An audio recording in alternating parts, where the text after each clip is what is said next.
Assalamualaikum warahmatullahi wabarakatuh.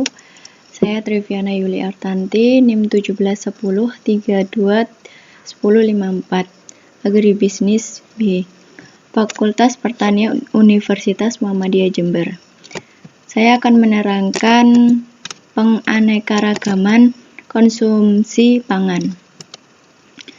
Pengertian penganekaragaman konsumsi pangan atau disebut dengan diversifikasi pangan adalah membudayakan pola konsumsi pangan beragam, bergizi, seimbang, dan aman untuk hidup sehat, aktif, dan produktif. Penganekaragaman pangan sangat penting dan mendesak karena kebijakan terfokus pada peningkatan produksi dan belum mempertimbangkan kecukupan gizi.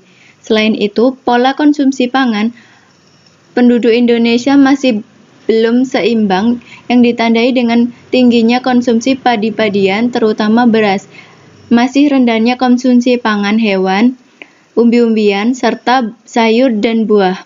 Pemanfaatan sumber pangan lokal seperti umbi, jagung, dan sagu masih relatif rendah.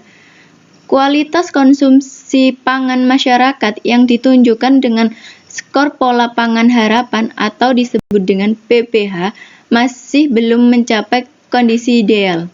Selanjutnya, pemerintah telah menerbitkan Peraturan Presiden atau disebut dengan Perpres nomor 22 tahun 2009 tentang kebijakan percepatan penganekaragaman konsumsi pangan berbasis sumber daya lokal. Perpres ini mengamanatkan bahwa untuk mewujudkan penganekaragaman pangan diperlukan berbagai upaya secara sistematis dan terintegrasi. Perpres ini sudah ditindaklanjuti dengan Peraturan Menteri Pertanian Nomor 43 Tahun 2009 tentang Gerakan Percepatan Penganekaragaman Konsumsi Pangan atau disebut dengan P2KP berbasis sumber daya lokal dengan upaya yang lebih operasional dalam implementasinya. Selanjutnya, kelompok bahan pangan untuk konsumsi sehari-hari dikelompokkan menjadi 9 kelompok besar, yaitu padi-padian, di dalamnya beras, jagung, sorghum, dan terigu, umbi-umbian, umbi kayu, umbi jalar, kentang, pangan hewani, termasuk ikan, daging, susu, dan telur, minyak dan lemak, yaitu minyak kelapa, minyak sawit, kacang-kacangan, kedelai, kacang tanah, kacang hijau, gula, gula pasir, gula dan gula merah, sayur dan buah, semua jenis sayuran dan buah-buahan yang biasa dikonsumsi, lain-lainnya seperti teh, kopi, coklat, sirup, bumbu-bumbuan makanan, dan minuman. Pengembangan pola konsumsi pangan.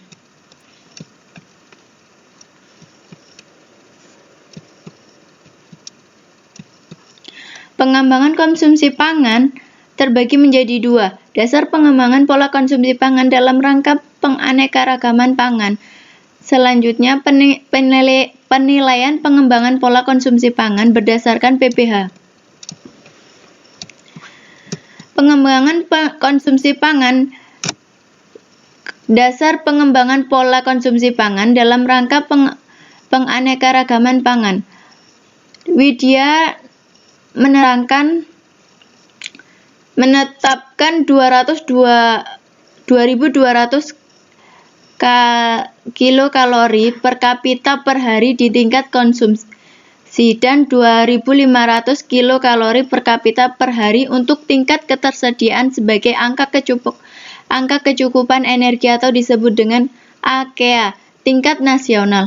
Untuk mengetahui pola konsumsi masyarakat baik nasional maupun regional, AKEA tersebut perlu diterjemahkan ke dalam satuan yang lebih dikenal dengan para perencanaan pengadaan pangan atau kelompok bahan pangan. Berkaitan dengan hal tersebut, untuk mengukur keberhasilan upaya diversifikasi baik di bidang produksi, penyediaan, dan konsumsi pangan, penduduk diperlukan suatu parameter. Salah satu parameter yang digunakan untuk menilai tingkat keanekaragaman pangan adalah PPH, pola pangan harapan. Yang kedua, penilaian pengembangan pola konsumsi pangan. Berdasarkan PPH, pengembangan pola konsumsi pangan dapat diterapkan baik untuk tingkat nasional, regional, di dalamnya provinsi dan kabupaten, dan tingkat keluarga tergantung keperluannya. Sedangkan penilaiannya dapat dilakukan melalui dua sisi kuantitatif dan sisi kualitatif. Sisi kualitatif yaitu kualitas pangan. Dalam hal ini dapat mencakup aspek fisik pangan, kualitas kimiawi dan mikrobiologi atau aspek keamanan pangan, aspek organoleptik dan aspek gizi. Pangan dari sisi ini lebih ditujukan kepada aspek gizi yang didasarkan pada keanekaragaman pangannya, bukan hanya makanan pokok saja, tetapi bahan pangan lainnya.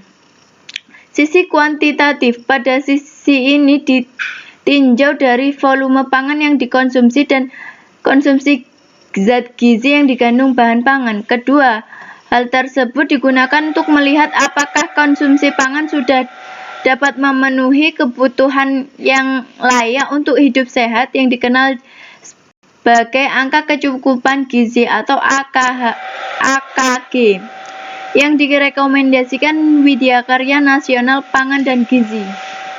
Langkah-langkah pengembangan penganekaragaman konsumsi pangan, yaitu partisipasi aktif masyarakat, penelitian dengan memperdayakan masyarakat, pendampingan dan penguatan modal, selanjutnya promosi.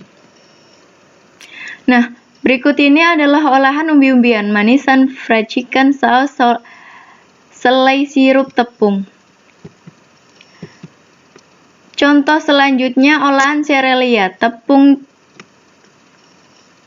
cake, kue kering, produk eksklusi, susu jagung, pati.